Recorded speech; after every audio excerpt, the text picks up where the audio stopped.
Hello,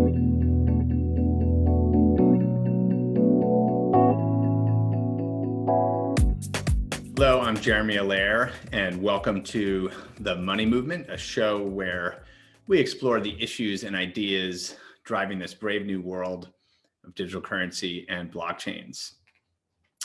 So over the past months, we've seen surging use of USDC and stablecoins in what we think of as kind of crypto markets activity.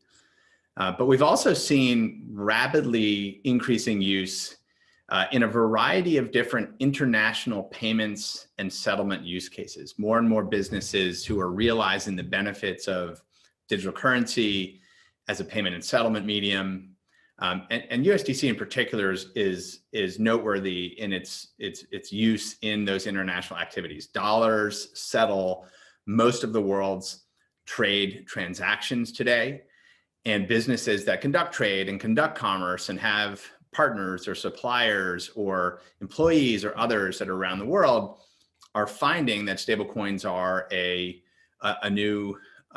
fundamentally new way to settle those types of transactions. Now, just payments and settlement is a piece of the puzzle. The real power of digital currencies that are on chain, such as stablecoins, is in their programmability and their composability, that you have this native digital dollar token and developers can write code on blockchains that enable more complex forms of economic contracts and interactions to happen on these public networks. We're seeing this today in the world of decentralized finance, or DeFi, where smart contract-based protocols are enabling things like borrowing and lending on blockchains. And I think for many businesses and for many institutions, deeper integration of this infrastructure with real-world economic contracts is fundamentally the next phase of growth. The maturity of this in payment, settlement, and capital markets use cases is also really powerful and important. But at the core, the real innovation is how can businesses that operate in this age of internet commerce connect and contract with each other in powerful new ways. So trade finance, which is the sort of complex web of financial arrangements that undergird global trade and commerce, is a whopping big space. Trillions of dollars of value move through trade finance to make the world economy go. So it's a whopping big space, and we're starting to see USDC and DeFi protocols themselves find their way into trade finance and this more core form of commerce that happens in the world today. So to explore these themes this week, we're joined by Ernst & Young's Paul Brody, who is their principal for blockchain technology, where he's been helping spearhead new core supply chain finance infrastructure and other forms of on-chain commercial infrastructure with OpsChain, by HongZhuang Lim, the founder and CEO of Shuttle One, an emerging fintech out of Southeast Asia, leveraging stablecoins and DeFi for trade finance, and Centrifuge founder Lucas Vogelsang, whose firm has been driving innovation in the synthesis of traditional assets such as invoices and DeFi money market protocols. I'd like to first welcome Ernst & Young's Paul Brody back to the show. Hello, Paul. It's great to see you and great to have you back on the show. Thanks, Jeremy. Thanks for having me. Yeah, so obviously, maybe we can start, just talk a little bit about your role at Ernst & Young and at a high level, kind of the thesis that you've been driving at Ernst & Young, and then we'll drive into more on some of the specific work in this area. Perfect. Yeah. So I'm the global blockchain leader at EY, and that really means my job, my vision is to drive all in a coordinated manner, all of the things that EY does in the world of blockchain. I don't control everything, but my goal is to sort of think about the big strategic solutions that we bring to the market. So audit, assurance, tax, and business applications, and shepherd them all kind of in the same direction. And the thesis, the central thesis that we have is very simple. It's that blockchains will do for business ecosystems what ERP did inside the enterprise. And let me just unpack that for a little bit, because it's a mouthful, but it really explains kind of how we've come to think about this. Enterprises over the last 30 or 40 years have become very sophisticated internally. They've got MES systems, manufacturing systems. They've got ERP, which tracks kind of business process tools and shared data, right? And then on top of that, they got planning and scheduling. And then above that, they often have kind of analytics tools and machine learning systems. And yet, the minute a really sophisticated company wants to do business with another company, all that digital sophistication gets boiled down to, let's send them by email a PDF document, right? It kind of collapses, right? And the reason that large enterprises don't have more sophisticated tools is because they don't have something they can trust. There are great ways to manage complex multi-party systems with shared business logic and shared fact, but none of them, until blockchain, allowed you to do so without handing out really strategic information to whoever's operating that digital interaction hub. And that makes them way too powerful. So our vision is risk, basically. Exactly. And our vision for blockchain is, this is finally a way for companies to interact with each other as part of an ecosystem, right? And by the way, this includes payment, right? That's the whole cycle, right? In a genuinely level playing field where you're not at risk of becoming disadvantaged. Yeah, I mean, it's such a breakthrough in terms of how enterprises can contract with each other, interact with each other, communicate with each other, but obviously at the core, right? It's about settling transactions. So you guys have pioneered and you've begun rolling out OpsChain. And you know, from what I've read and understand, this is a very comprehensive set of kind of on-chain infrastructure that reflects these new possibilities. You know, where are you with that rollout, and just maybe talk at a very high level about the kind of capabilities that are part of OpsChain? So if you think about how two companies interact with each other, right? And you see this all the time, right? I've got money, you've got stuff, and we're going to exchange that. My money for your stuff, right? And we're going to exchange that subject to some terms and conditions, right? Volume discounts or payment upon delivery and things like that. So the things that really sort of challenge enterprises is to manage the terms and conditions. They're good at negotiating these deals. They're not always good at applying the rules, right? Using smart contracts in OpsChain, we can allow you to do things like set up your purchase order, set up your volume discounts, and we can make sure that every time you do the volume discount, every time you do a purchase order, you get the best discount you're entitled to. Then, you know, the closing the loop, the thing that's most challenging and is least mature is, okay, we have a contract, we have an agreement, I've sent you a purchase order, right? You sent me product. Now you sent me an invoice and I need to pay you, right? And this is where I would say we are least mature and have the most high expectations and excitement about what Circle is doing and the role of stablecoins. Because enterprises don't want to settle transactions at Bitcoin. Now, that's not because they hate Bitcoin, or it's not because Bitcoin is terrible. It's not because cryptocurrencies are bad. It's because cryptocurrencies are foreign currencies, right? My revenue, my taxes, my employee pay, that's all in dollars. Right, contracts are denominated in dollars, right? Exactly. So I want to keep my transaction denominated in dollars. Yeah. So this set of this kind of set of use cases with OpsChain, you know, this is really kind of drilling into trade finance, these complex intercompany economic arrangements. Obviously, you know, you've mentioned here the kind of role of stablecoins, but you know, where do you see that? You know, what are the use cases where you see you know, stablecoins embedded in OpsChain based, you know, smart contract applications? So my goal is to make stablecoin. I envision two things. Number one, I want us to see this kind of closing of the loop with stablecoin based payments, right? Secondly, and I think fundamentally, even more importantly, I want to see enterprise DeFi. I heard you talking about DeFi kind of in your opening conversation. DeFi is a huge deal because in reality, yes, if a big company like EY, buys something or we get an invoice from another humongous company, we don't need trade finance. We don't need working capital, right? We're a huge company. We got great credit. That's not a problem. That's not true for the vast majority of companies. They need working capital. They need insurance. And today they're probably paying far too much for it.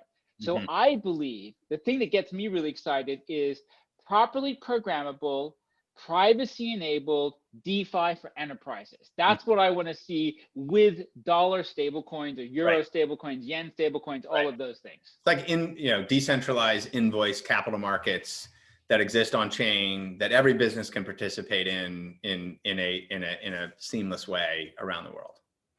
Right. If you get a purchase order from EY and we have perfect credit, right, you should be able to get working capital financing to support serving EY at an interest rate price that reflects the quality of our credit and our ability to pay as a global corporation, not your tiny little local business where you would have paid 10 or 15% and we would have paid 0.25%.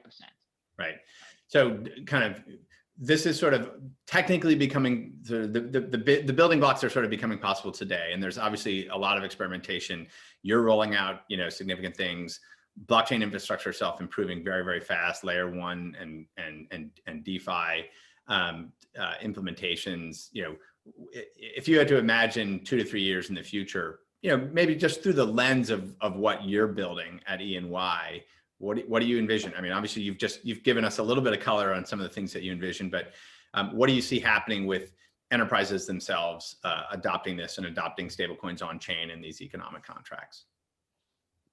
So I foresee a couple of things. So first and foremost, the most important thing for me is this will only take off if the blockchain ecosystem invests in privacy, right? No corporation is going to spend a penny on a DeFi system or anything that doesn't give them privacy. And right now, today, stablecoins, DeFi, none of these services support privacy. So that's job number one. That's my number one priority. Equivalent. Right. So not to beat a dead horse, but let me flog privacy some more.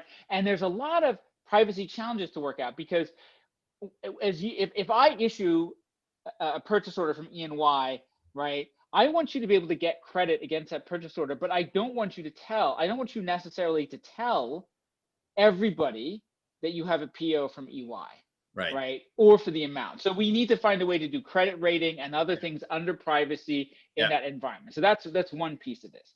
I think the second piece of this is we've got to figure out security. Today, DeFi is a little bit of a cesspool from a security perspective, right? There's a lot of hacks happening, and that does not scare me. It should not scare you. That is a normal part of a maturing ecosystem, but enterprises prefer to be at the back of that. They want to come behind. So we need to mature security. One of our big pushes is we have a system called Smart Contract Review, which is designed to address security issues and help companies manage them.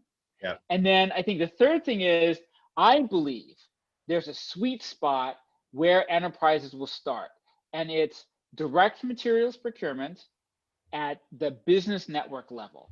And what I'm talking about here is manufacturing companies that buy routinely from global sourcing, from multiple suppliers, and they have decentralized manufacturing, which means they've got suppliers in different parts of the world that they're subcontracting to. What that means is that your manufacturer in, say, Malaysia needs to be able to buy on your behalf and at your discount the raw materials you've negotiated. So that's what we mean when we talk about like network operations. That's what I think is the sweet spot in terms of creating value, right? So security and privacy are essential requirements, but the decentralized structure of the system is what will get, I think, companies to spend the money and to do the work. As always, Paul, incredible perspective. Really excited to see the progress you guys are making, and really appreciate you joining us to share your perspective today. Thank you, Paul. Oh, no, thank you for having me on, letting me ramble on. It's always a pleasure. what you guys are doing is very important, right? We need this payment mechanism. We need programmable fiat currencies. So we are very appreciative of what we see Circle doing. Thank you so much. All right, have a great day. Thank you. Absolutely. Our next guest is Shuttle One founder and CEO HongZhuang Lim, who joins us from Singapore. Thank you so much for joining in the middle of the night. I deeply appreciate it. Where he and his startup have been hammering away at real-world uses of stablecoins in trade finance, having deployed some of the very first uses in the world. It's really a pleasure to have you on the show, Zhuang. Thank you, an honor. Thank you for having me. Absolutely. So maybe we can start just briefly, tell us about the history of Shuttle One and how you got into this and working in this problem space. So Shuttle One has been a startup. We're based in Singapore for about 2 years. We were founded as a group of friends at the end of 2018. And we saw a very clear need at the height of crypto winter, right? I guess, and this clear need was, there was a lot of promises of the blockchain, the technology, stablecoins was just coming out, but there was no real world use case. It wasn't impacting, many forces of life that, the blockchain technology is supposed to function. So we decided to do something very simple from the onset, and that was just building fiat on and off ramps for the Southeast Asian countries like Indonesia, Malaysia, the Philippines, Thailand, and so on. So with that in place, and one of our first few transactions to Indonesia, to IDR, was actually a remittance from Malaysia to Indonesia, utilizing 400, I think it was 452 cents, $400 of USDC. Nice. And it was done in a matter of like 13 minutes. Which is unheard of in the remittance space, and end to end in that sense, right? So from there, we decided to branch out into what are the more impactful use cases there could be. So we started looking at real assets, things like your trade financing, cargo.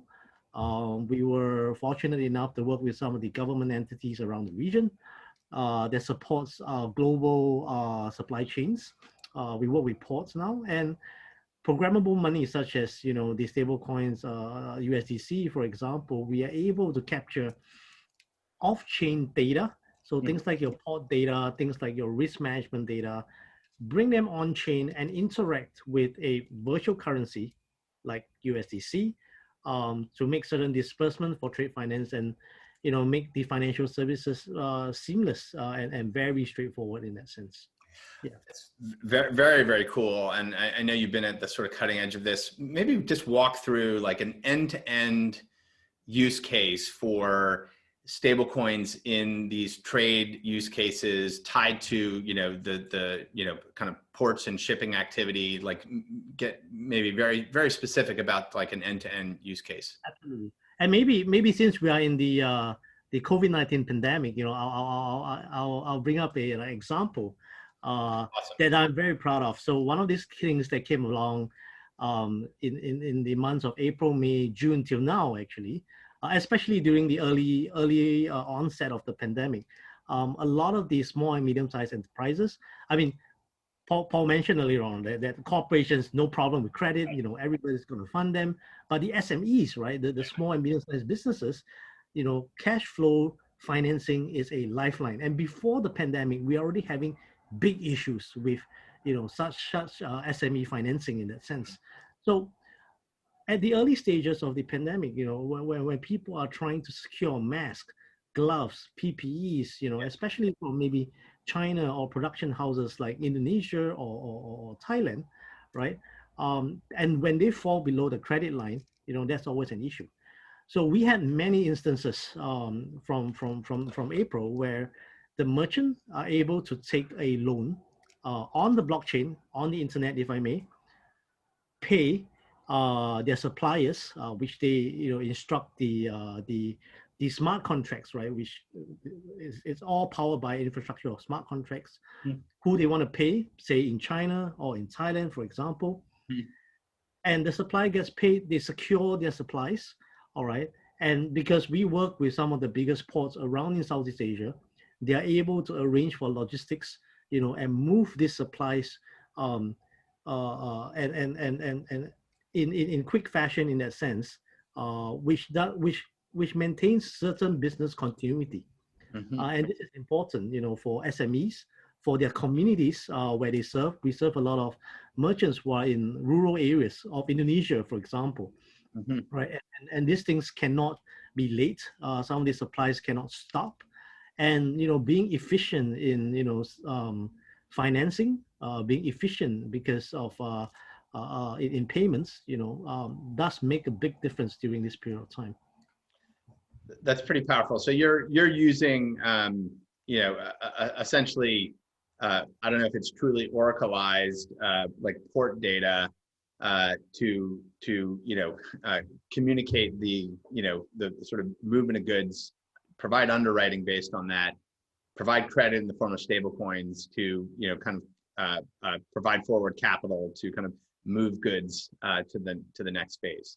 So yeah, right. Maybe I can expound a little bit on that port data side. So we tokenize the port data.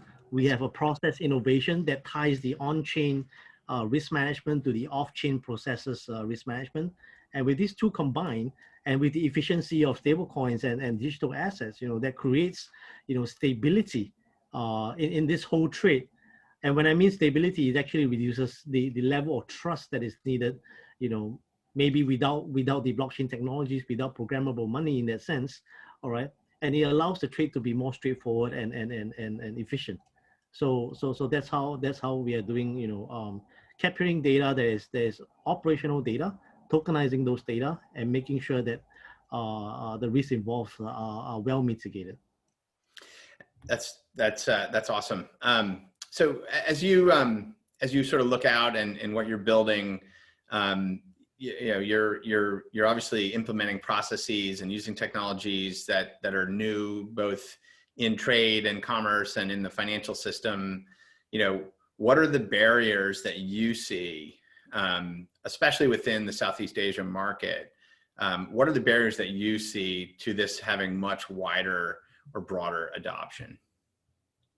I think in Southeast Asia, we're always a little bit behind in terms of, the thought process or developments of the West in that sense, right? So we don't know what we don't know. And this includes a lot of the partners that we interact with on a day-to-day basis. So I think awareness is always, the first hurdle. We spend a lot of time lobbying, educating, creating awareness, not just for the people that work immediately with us, but also their stakeholders. So that could include their operational partners and stuff. But I don't think that's the biggest hurdle. I think one of the key hurdles could be always regulatory, right? It's still gray in most parts of, I think, Southeast Asia. I'm based in Singapore. We have a law for digital assets, or what we like to call digital payment tokens. We call it crypto, right? So it's taboo words like that, right? That we don't talk about crypto publicly, but everybody knows that it's virtual assets, crypto on using the blockchain. So I think regulatory is also a big hurdle, and I think lastly, I think great UI and an awesome UX is missing. We build a lot of these smart contracts are in the background, right? It's behind, it's powering something. Like smart contracts power software that are almost as old as me, almost 36, 37 years old, and they're still using that. So these are the main challenges, I think, and we need great user experience for mass adoption. I think even for on the enterprise side, for them to understand how this works in that sense. Yeah, I mean, I think I see that the regulatory piece, the user experience piece, and then obviously the sort of scalability and efficiency of these underlying platforms, which I think is being addressed, more and more. Well, that's very, very helpful, Zhiwang. I really appreciate you joining to share the Shuttle One story and how you're solving problems with stablecoins in trade and in Southeast Asia. Really deeply appreciate you joining us in the middle of the night again. So, it's all good. Thank you very much for the opportunity and for the stage that you have given us. I mean, Circle has done a great job with USDC, and it's one of the most efficient, I would say, stable coins that we use for remittance and trade financing in our ecosystem right now. That's great to hear. Awesome. Have a great rest of your night. Thank you, Jeremy. Cheers. Bye-bye. Absolutely. So I think, building on this conversation with HongZhuang, we're now joined by Centrifuge founder and CEO, Lucas Vogelsang. Welcome, Lucas. Hey, thank you. You're in your hotel. You're safe. Yeah, probably probably the last conference for a while. Yes. Okay. What city are you in now? I'm in Frankfurt, and funnily enough, they did the crypto assets conference, which is actually pretty well regarded, more on the enterprise regulatory side, conference that they did the first iteration this year in March, right before things started getting bad. And I guess now actually Germany's getting shut down again. Germany's getting shut down again, so they did get it in again right before. So yeah, it was a funny coincidence, or not so funny coincidence. Actually, yeah, but. Yeah. Well, I'm happy to hear that you're in a good place. But look, I've been following Centrifuge for a while. I think you're obviously working on some very related areas here. But maybe you could just tell us a little bit about yourself and your journey into this, just to set the stage. Yeah. So maybe I think there's two sort of things I always like to talk about when specifically do my journey into Centrifuge. Maybe a bit of my past life and my co-founder's past life is that actually we built a fairly large traditional fintech in San Francisco, a company called Thalia that pioneered a specific piece of the, I would say I call it trade finance or sort of there's a B2B lending space. Mm-hmm. Specifically, Thalia pioneered this idea that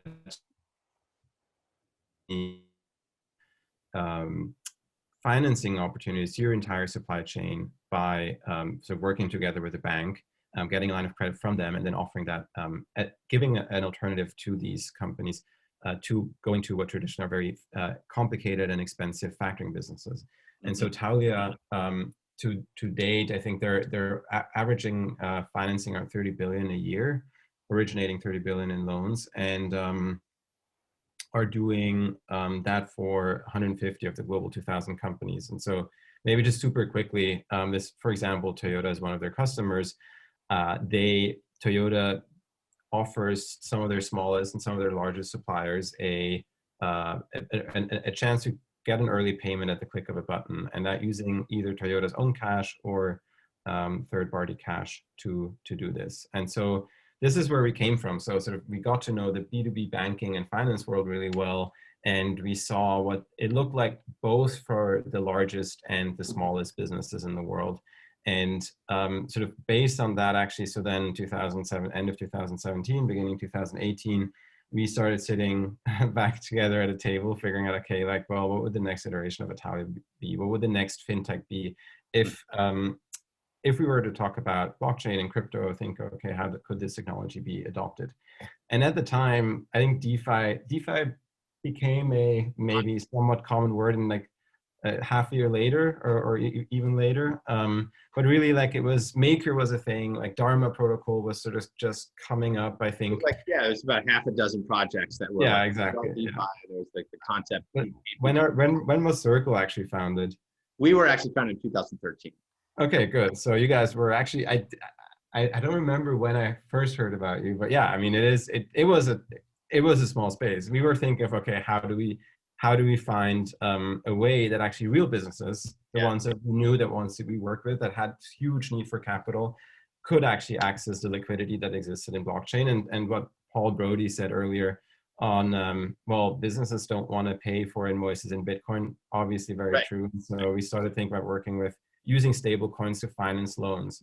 Yep. And so sort of fast forward to where we are today, actually, then we quite soon realized that a sort of large missing piece in this chain from invoice or house or sort of asset to financing is actually that DeFi today is not made to scale to the single non-fungible asset level.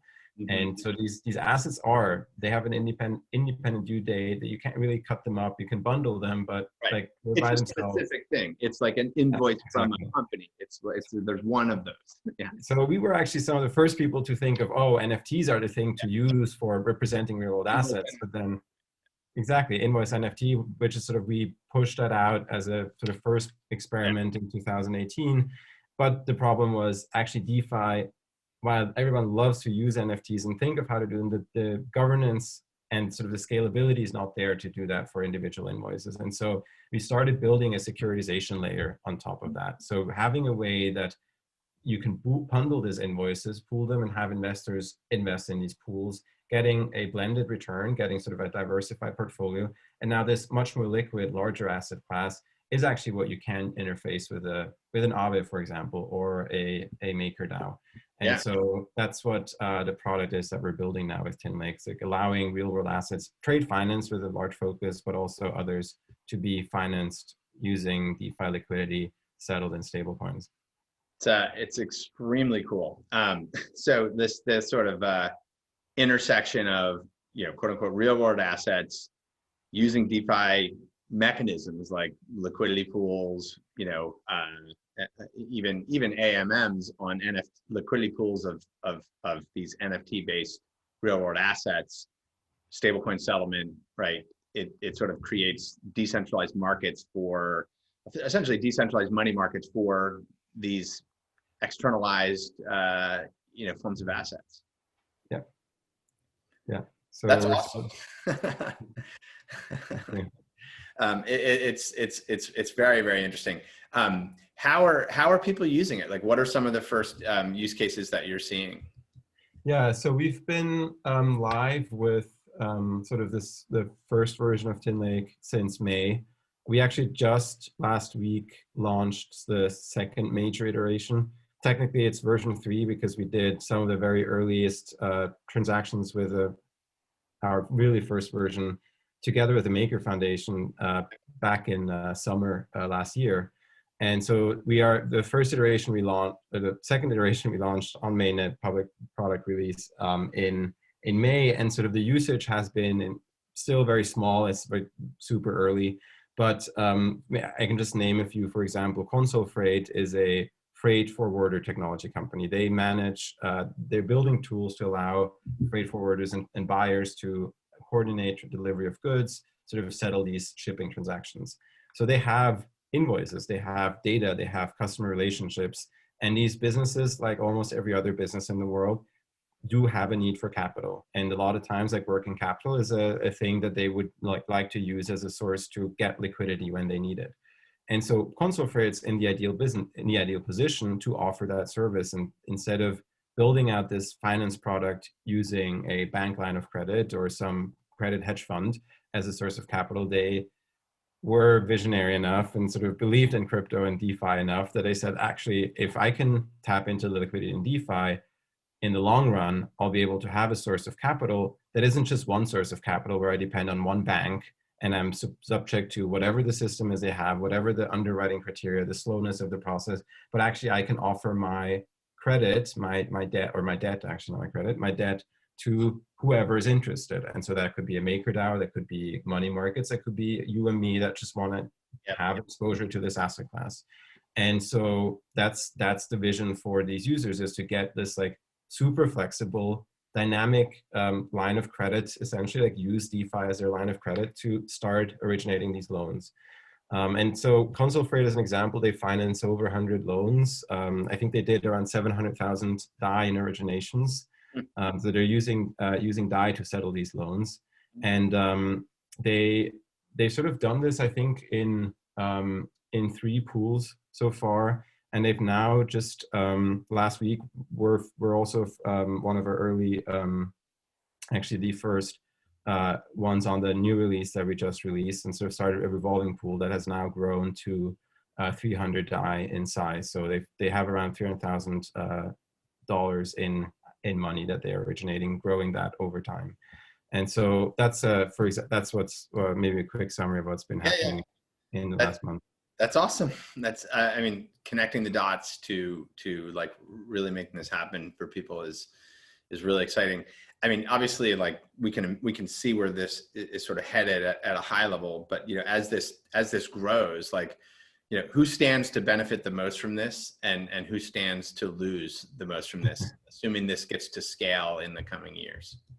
So what I always think of, crypto is like the thing that people always see is that it can disintermediate a whole bunch of things, right? And I think in trade finance and in just a lot of debt, that is actually where we can get to a point where the person providing the liquidity and the person requiring the liquidity now move that much closer, right? And that in the end will result in like hopefully more interest for more yield for the investor, but also a lower rate for the borrower. And I think like sort of that is what the like transparency and the openness of the Ethereum ecosystem, and then by extension the DeFi ecosystem that came through it, I think it sort of has it ingrained in this idea, right? Like if there is like this is transparent, and if there is an opportunity that could be arbitrage or that could be removed, then you can do that. And I think that is ultimately what stands these businesses, both investors, to benefit the most.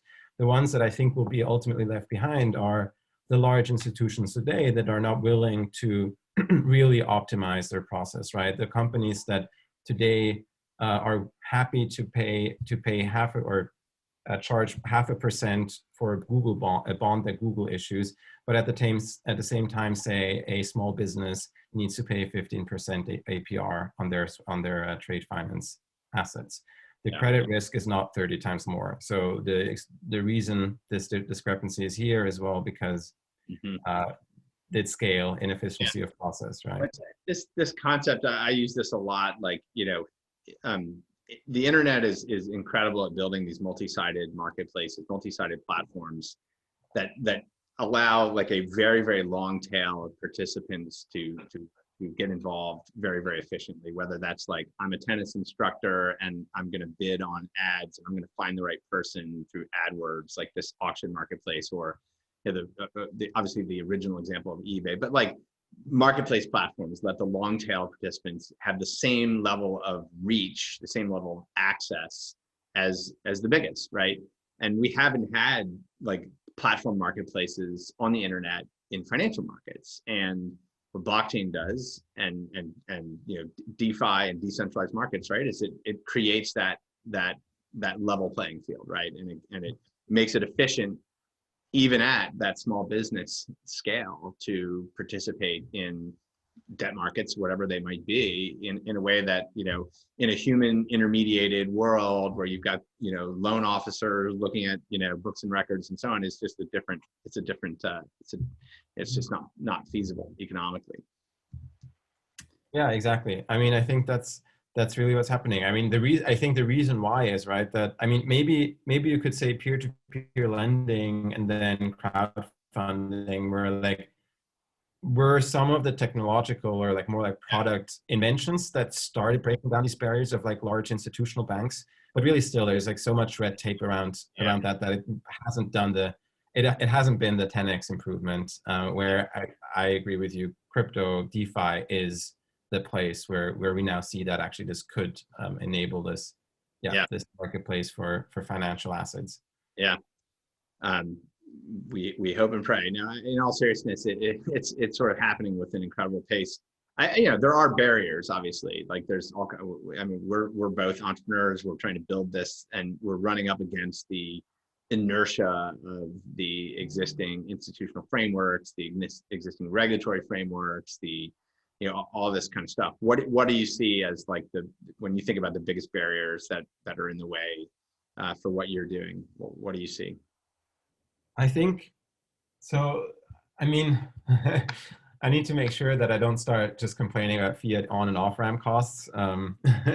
We can and sort of usability out there. I know. And I mean, I mean, I think sort of when you do start interfacing with the real world, you have regulatory issues. And I mean, if people would know like the legal bills involved in trying to innovate in both within the legal framework and the technical side, then like, I mean, yeah, it's a sad story. But the other the other thing that I do think is extremely important as well, like as long as we're sort of operating at this bridge between, or at this intersection between real world and crypto, yeah. A key thing is just making this on and off ramp really easy and fast. It's not just the cost, but also the speed, right? And so like when we started doing these first like real businesses that never owned any stable coins before, like never really had a significant amount of crypto, I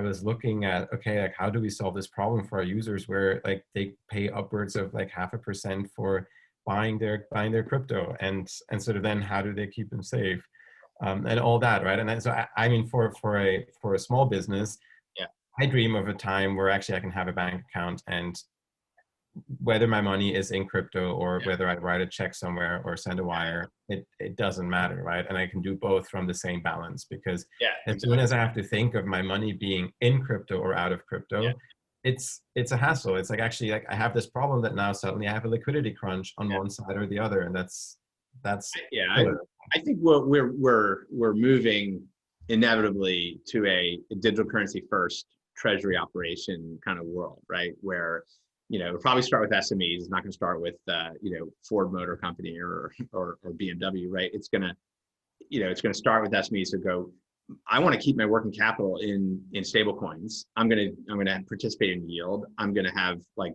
the fastest first party payments that I've ever had. And yeah, I can interface with wires and other things, and I can do that on demand. I can do that at the same cost and efficiency as people who are entirely in that. But I'm inheriting all these benefits that are there, and I mean we're excited about that. And then once you're there and people can interface with DeFi markets and other protocols and whatnot, I think businesses will say this is just so much superior. It's sort of like people moving from the running their own data centers to using cloud services. I mean, like, it's insane when you think about like the number of businesses that had like all these, racks and racks of stuff that they're doing, right?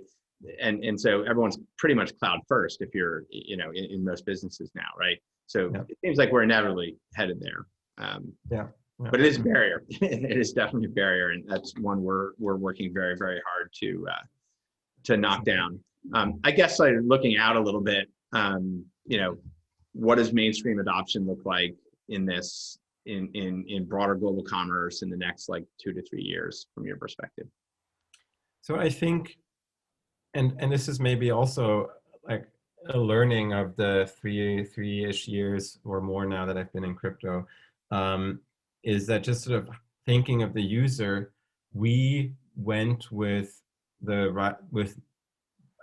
what you would probably call a multiplier, right? Sort of the way we started building these pools, how we allowed users to actually access liquidity, is unfortunately not going directly to the business today, because sadly for them to start dealing in crypto, it's still a bit out, and it means like there's a whole lot of knowledge. Like keeping your keys safe is really not that easy, even for me.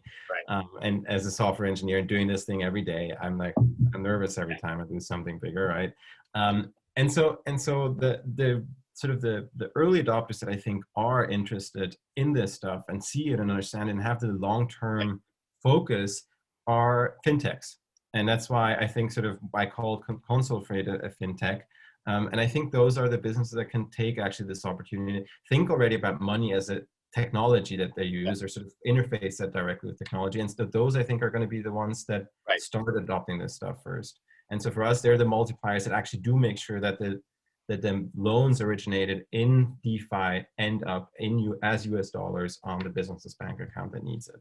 Yeah, totally agree. Fintechs are going to be the front edge of market adoption. Well, awesome, Lucas. Really great to have you on, and very excited about the progress you guys are making, and look forward to. Yeah, and let's talk about that crypto or on-chain treasury first bank account idea. I really am curious to see what Yeah, I think you guys have some interesting stuff in store as well there, right? We've got things in the oven. Good. Cool to see. Yeah, awesome. Well, Lucas, thanks for joining us late at night, and safe travels. Yeah. Hey, have a good one. Bye-bye. Thanks. So a lot of, I think, really powerful ideas here on this connection between public blockchains, stablecoins as this kind of base layer of money and building block, this programmability, connectivity to these new kind of borrowing and lending platforms that are being built entirely on these blockchains. And then finally, and really most importantly, the trade piece of this, the trade finance piece of this is the connecting real world assets, connecting things like invoices that are tied to, trades that are between, companies for goods and services. This is sort of the last mile of commerce. And we're seeing this, really starting to come into place, which is very, very exciting. So hope you enjoyed the show, and we'll look forward to next week. And until next time, stay well, stay safe, and stay informed.